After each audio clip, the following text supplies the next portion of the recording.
Bu yerde hech qanday PR yo'q.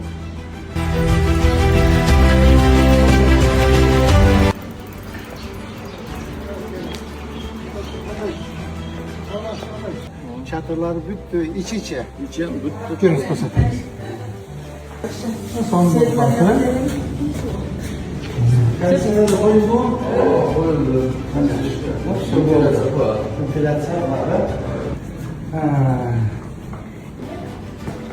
Bu yetekçinin kabineti. Narı göçü aldı cedekisi. Var da iyi. Bir adam kendisine koydu. Oğuz bo'lib, salmas bizga balansa o'xshab qoldi. Balansa o'xshab turadi. Qayerda kansiya ishlab qoldi. Sonra bo'lib aka.